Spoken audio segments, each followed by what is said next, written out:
everybody who's watching it or who's watching it later. This is an episode 11 of Ordinary Extraordinary, and we're here with our new guest, an ordinary, extraordinary person named Juan, and he's gonna tell us everything about himself. And so that's my first question. Juan, who are you and what do you do? Well, first and foremost, thank you, Sasha. I really appreciate it. Thank you for the opportunity to jump on here. And also thank you for the person, Tatiana, who had mentioned me to be on here. It's really an honor, and a humbling experience to be able to share, I guess, what makes, like you said, everybody's extraordinary, right? But to be picked out of the 7.4 billion people in this world. So I really appreciate it. And so, first of all, like what you say with my last name, right? My last name is Quizhpe. So it's kind of like the food, the breakfast food, quiche. Okay. Doesn't sound what it looks like. But once you remember it, you can't forget it. Quizhpe. There you go.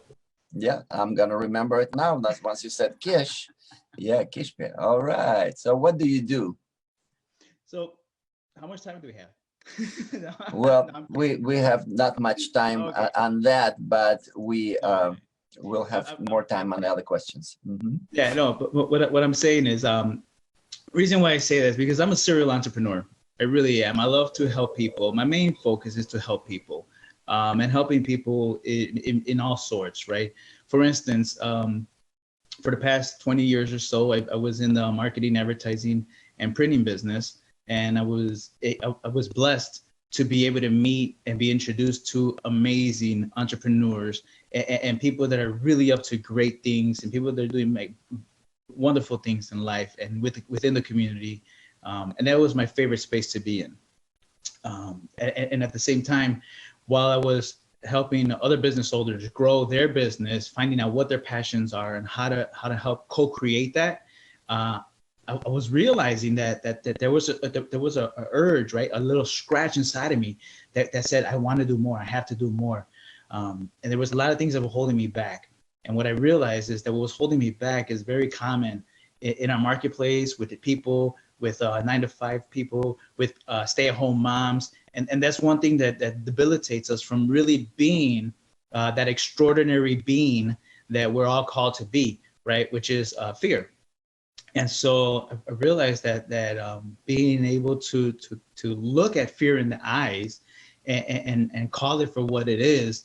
Some people call it the fear is false evidence appearing real, right? Some of you may have heard that, or you could also make it mean, F everything and run, right?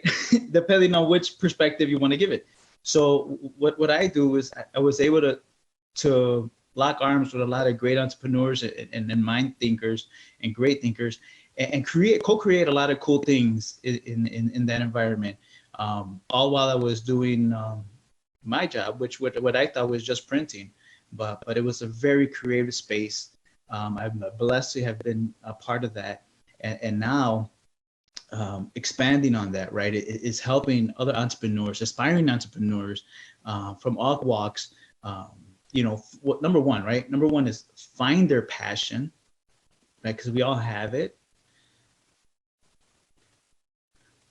How to actually pinpoint what it is that moves the needle just a little bit more towards creating the lifestyle that you love to wake up to, right? So find your passion, helping people find their passion, help them fund it, right? Because there's a lot of creative ways that we can do that, and walk them along as it grows and prospers. So that's kind of like what I do. But I'm a serial entrepreneur. I love the space that I've been blessed to be put in. Cool. I got it, man. Thank you. Serial, it sounds like scary, but it's okay. Different associations in my brain. Yeah. Hey, listen, that's beautiful. My next question, you kind of answered a little bit of it in the first one, but I'm going to ask it anyway. What obstacles have you faced in life and how did you overcome those obstacles? Oh, wow. That's a loaded question. So what was my main obstacle? To be very honest, open and truthful with you, Sasha, and I'm just gonna go out and call it out. And I believe it's something that we all deal with. I think matter of fact, I know my biggest obstacle um, changes. Okay, it shifts. It shifts. From one thing, it could be financial, it could be time, it could be relationships, it could be whatever it is. But to be very honest, open, and transparent about everything, my only obstacle, and I believe that everybody's only obstacle, is really myself. It really is. Once I realized that my only obstacle in life was getting out of my own way and running in my own lane, and not being able to let outside people, voices, or other things kind of deter me, is when really things started happening. The lane started opening up. The gates started opening. And we could go on about this forever, but really my own obstacle was myself. And once I was humble enough to accept that and stop playing the blame game, things started to change, and change fast, and change drastically, and really open up a whole new reality that was always there, and it's always available for each and every one of us who believes that and is able to do the work, to get out of your own way. And from that, the second part of your question, right, Andrew, if that makes sense with you, does that make sense? Sometimes we're our worst enemies, and I know I was for a very long time. It makes perfect sense, and I absolutely agree with you. So, I like stories, and if you could just like how you overcame them, probably will be the good way to answer that question, like choosing one thought pattern that was holding you back, right? Yourself, and what you did specifically to break through that. Okay. Well, I'm glad you like stories. So just to kind of put things in context and in perspective, I'll tell you a small story. Small story that I heard, and it made so much sense to me, and it resonated so deeply inside of me that I love it.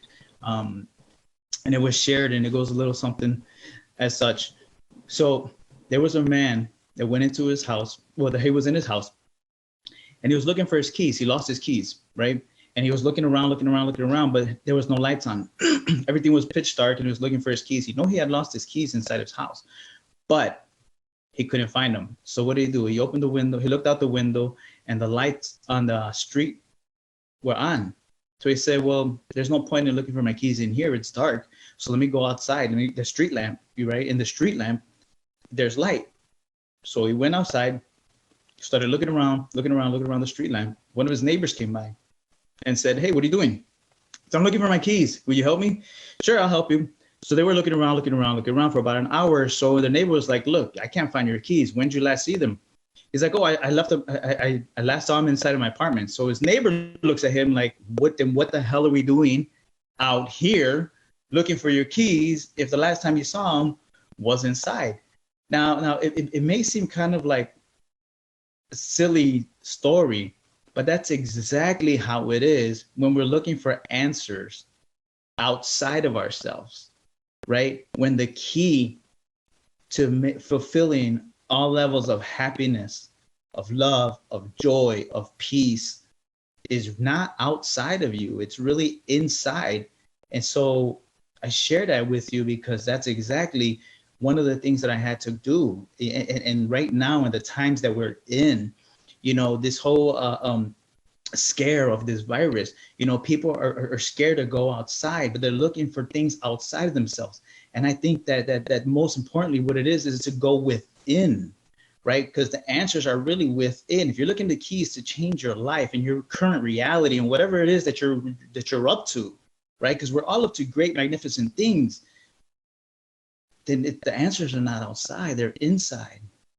And when I came to realize that, is through trial and error. Okay, there wasn't. I don't think there was really like one great thing, but it was a lot of trial and error, and that helped, shape, mold, and move me in another direction, and kind of like shove me along the way, shove me along the way, shove me along the way. It's been a lot more error, and I think my greatest, absolutely, my greatest moments of growth and moment of aha moments have been in my hardest times of life. My business partner, a couple of years ago, he passed away, and when he passed away, it left a big scar in my heart. He was my like my older brother, my older brother, and I loved him. His name was Johnny, and he taught me so much, and poured so much into me, and I love him dearly. And what some of the things that he taught me, I will never forget. Those are life lessons, right? And so those life lessons carry on with me, and I was able to realize that through the pain. Last year, June 7th, my brother passed away.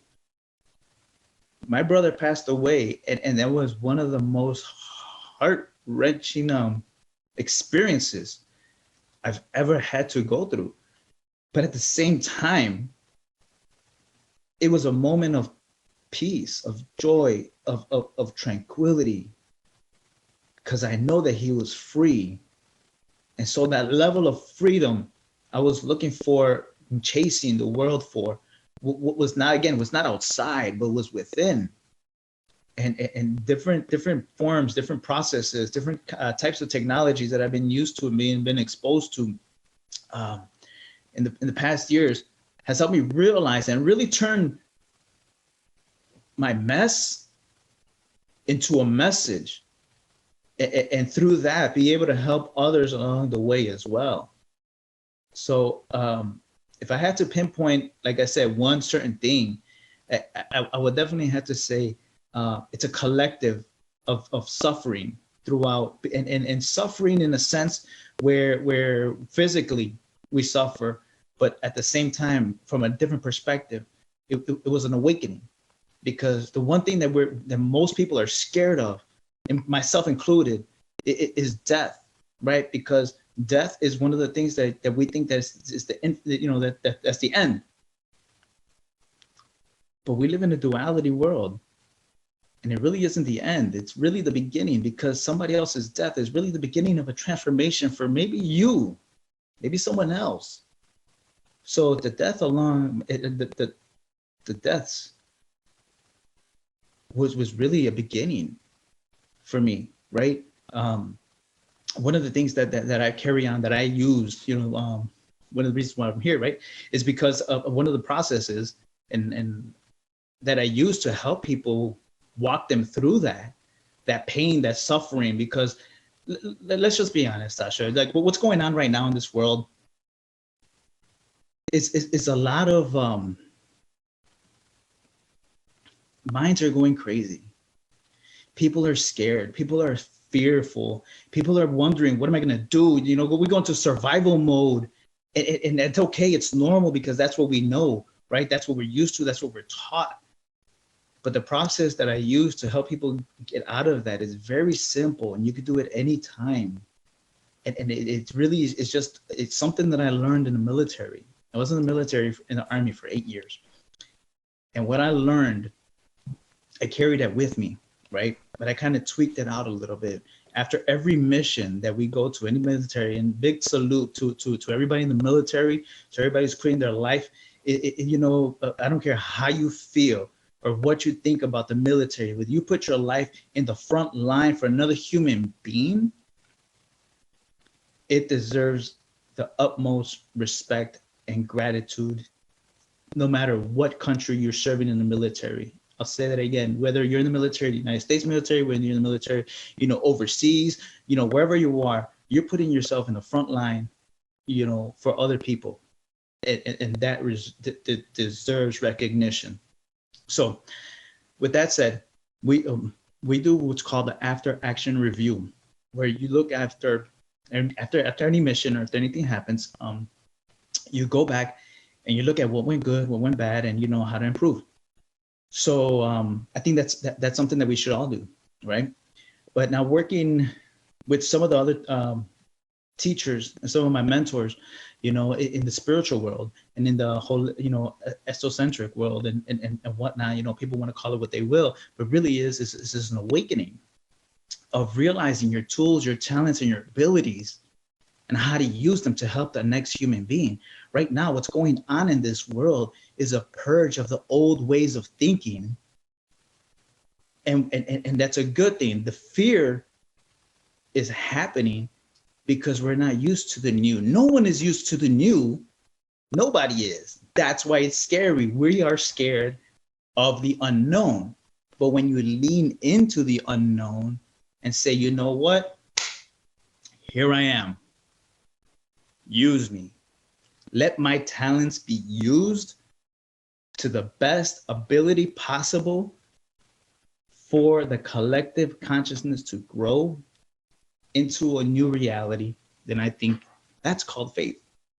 Whatever it is that you believe in, Jesus, Yeshua, Messiah, universe, whatever it is, we are all right now being called to come together in a collective consciousness and really raise the vibration, not of fear, not of scarcity, but of love, of love.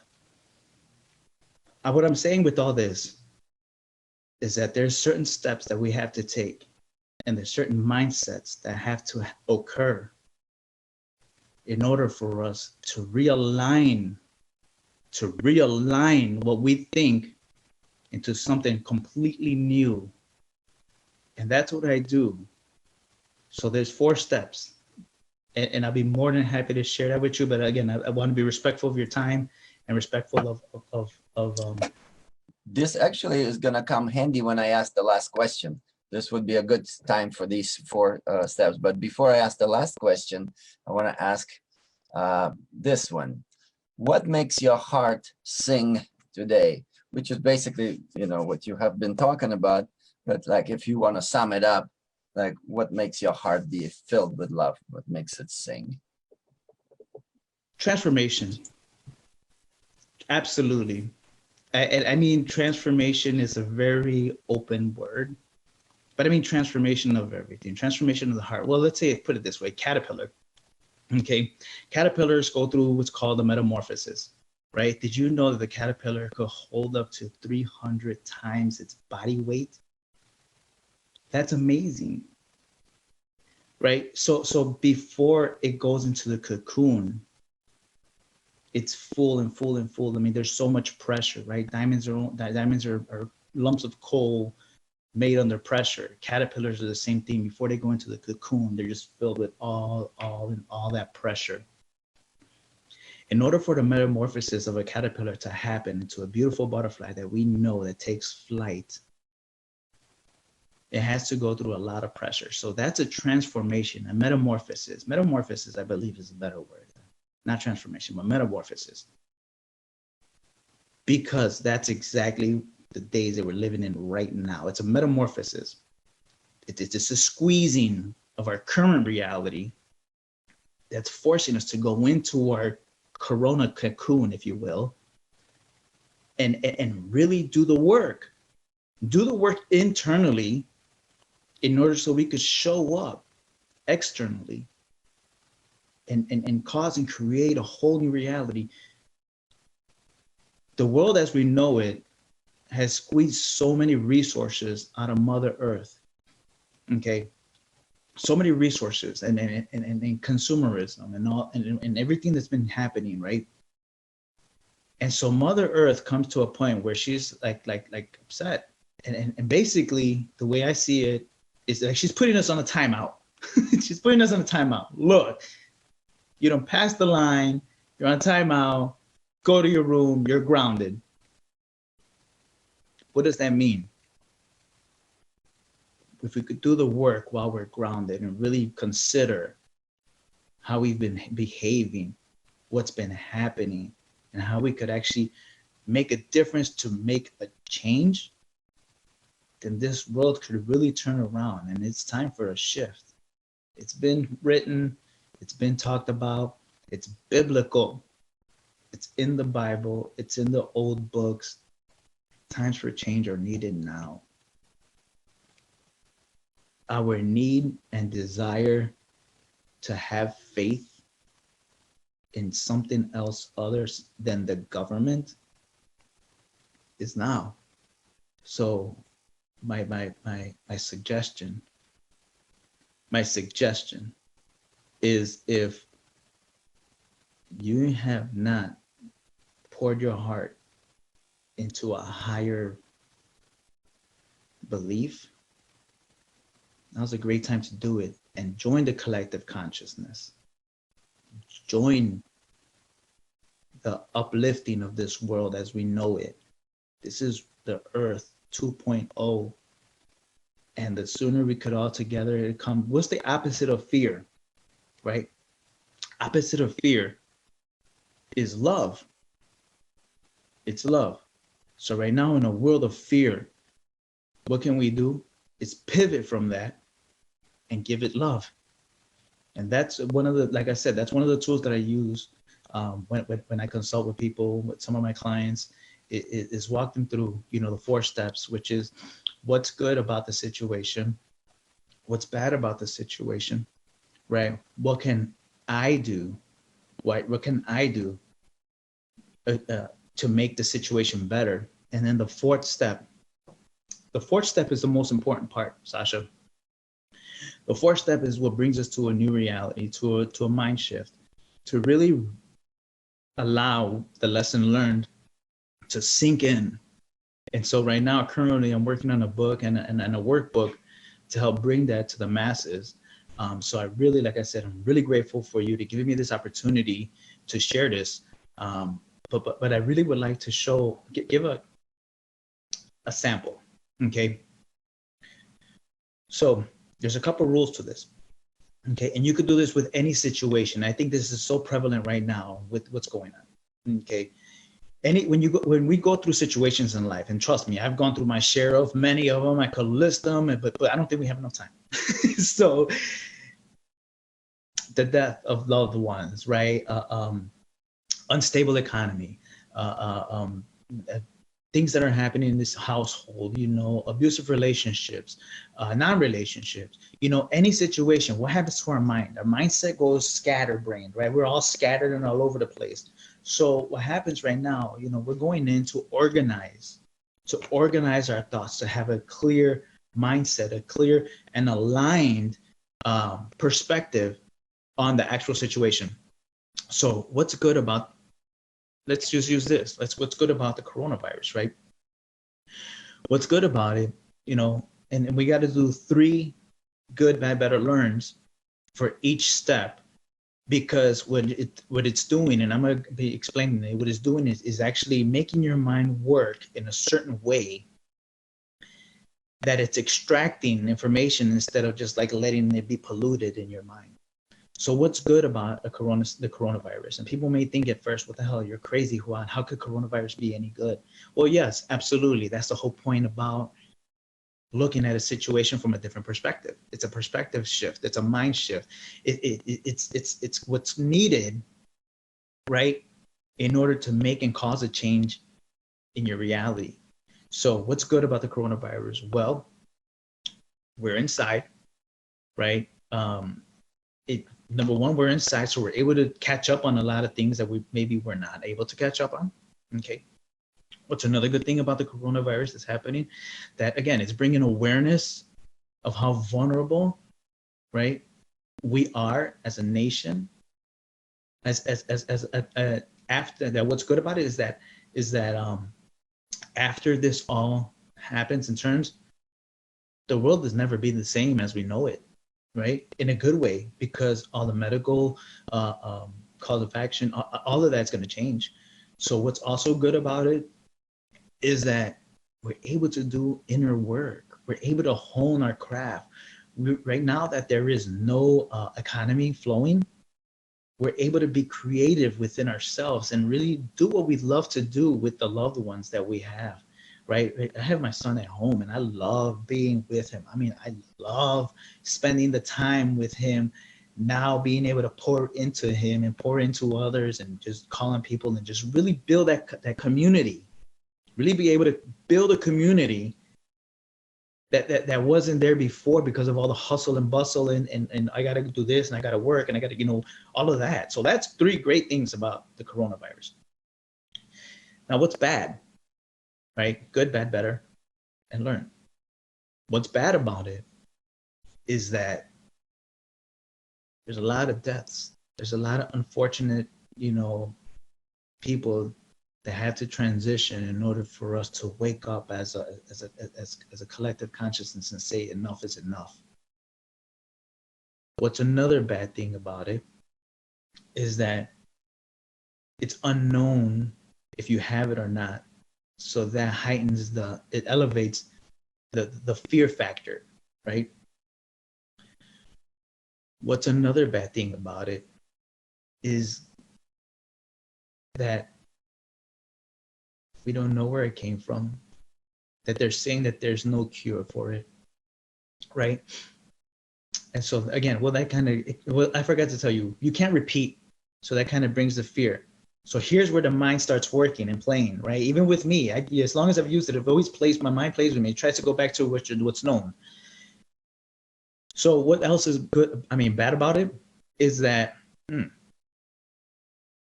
what else is bad about it? This is where your mind starts working and saying, you know what? Maybe it's not that bad because I just started spinning off a bunch of good things. What's bad about the coronavirus? There's a lot of deaths, right? That the world is going to change as we know it. And what else is bad about it? Oh, that maybe, going to the grocery store is uncertain, that, our elders are in danger. Okay. Let's say that. Good, bad, better. Now here, step 3 is where we personalize the responsibility. Okay. The ability to respond is what's called responsibility. The ability to respond on the situation. And this step 3 also gives me and gives whoever decides to use this process is a plan of action. Okay. That's why step 3 is great, because step 3 is a plan of action. What can I do to make this situation better, right? In the context of the only things that I control are my mind, my thoughts, my words, and my actions. So I cannot go outside to expect somebody to fix this for me, because then I'm giving up my responsibility to someone else, to something external. What can I do? What do I own, right? And I own my body, I own my thoughts, and I own my words. So how can I use those things to make a change in my reality? And so what happens is, what can I do to make this coronavirus better? 1, stay inside, stop the spread of it. Absolutely. We've been told from everybody, take the necessary precautions, wash your hands, be proactive. Okay. Another thing that I can do to make this better, again, it is cultivate my community. Now is a great time to really know your community, those that you can lean on, those that you could trust on. Call your older people, call your neighbors, see if they're okay, make sure that they have food. Now more than ever, that there is no money being circulated. We go back to the old days and barter. Hey, you know what? I got some rice, I got some beans, I have this, I have that. Why not? Stop hoarding. I have 50 rolls of toilet paper. You know what I mean? It's like, okay, great. Get involved with your community, give, share. Right now is the time for peace, love, and be able to share within your community and know who your community is. Those that are not on that same thought pattern, well, guess what? Maybe they're not a part of the community that you want to be involved with. It's a personal decision for each and every one of us.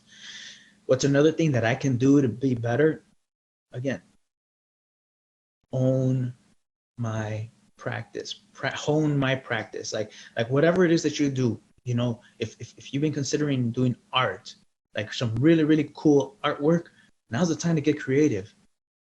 For as long as we've been alive, Artwork always depicts the times that we live in. Artists are always, so go in, if you're creative, go into your art. If you're if you're analytical, if you're left brain and you're analytical, well, start writing, start jotting down, start really digging into those studies that you've been wanting to dig into. If you're creative, start creating. If you're to yoga, do yoga. I love yoga. Just go in. So that's what I can do within myself to make it better, be a part of the collective consciousness, and raise the vibration so that we can all thrive through this a lot better. And now the fourth step, right? Now here's where the shift happens. The fourth step is the most important. What did I learn? Because I'm gonna go back and, okay, good, this sounds great, and yes, I can do this. But what happens? In a cycle of energy, it's up, down, up, down, up, down, right? That's the cycle, a cycle of life. And when we're vibrating on a low vibrating energy is when we're sad, mad, upset, and everything because of any situation that's going on, and that's where we're at. And when we're happy, love, joy, we're vibrating in a higher energy, correct?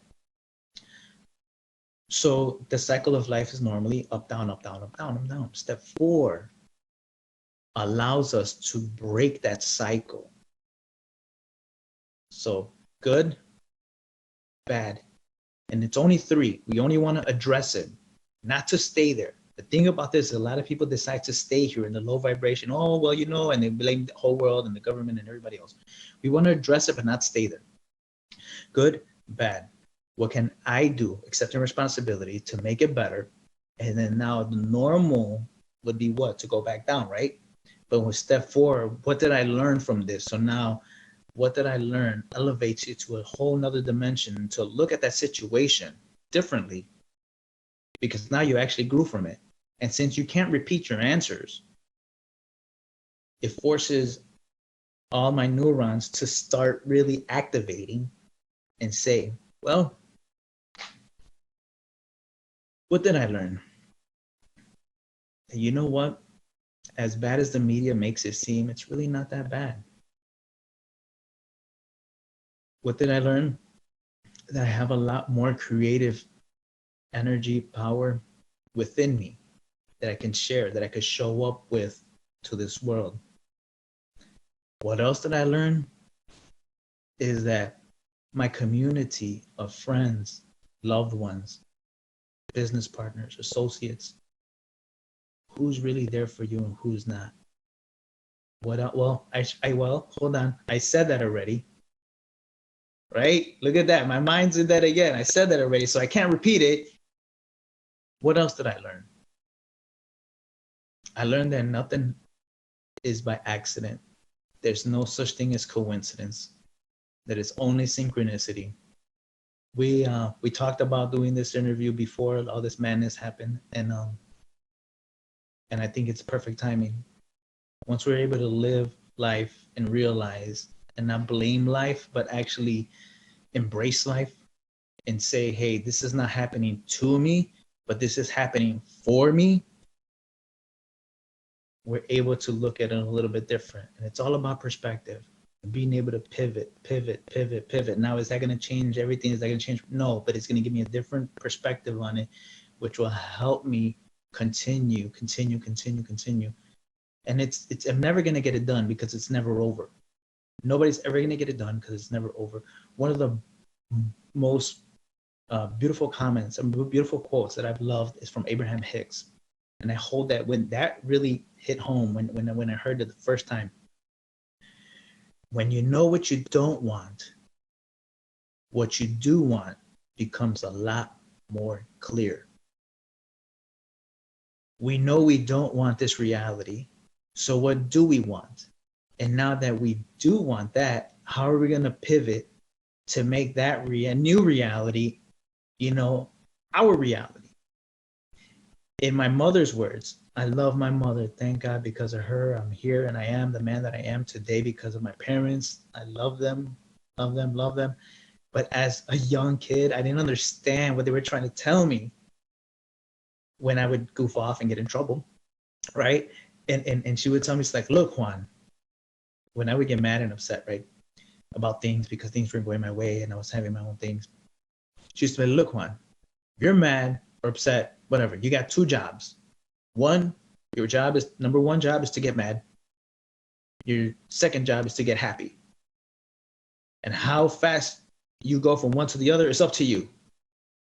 And I used to get mad and, you know, you don't understand, you don't know my life, and blah, blah, blah, blah, blah, all the, you know. But there was so much wisdom behind those words. You got two jobs. One to get mad, and the second one's to get happy.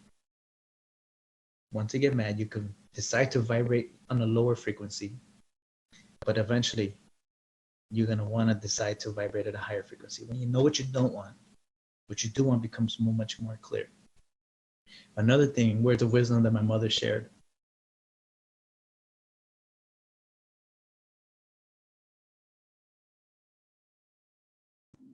I think your mic went off. Check your microphone. Yeah, you gotta push the mic.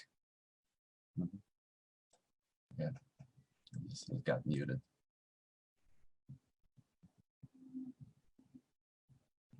Let me see if I can unmute you. No, I cannot. Yeah, there you go. There we go. Perfect. Can you hear me now? Yeah. Oh, now it's Okay, loud. great. Now finally it's 3 times louder. Oh, okay. Well, you know what? That's perfect, because another words of wisdom that my mother used to say was this: if you're gonna do something, if you're gonna do nothing, don't do it. If you're gonna do something, do it, but do it quick. And I didn't.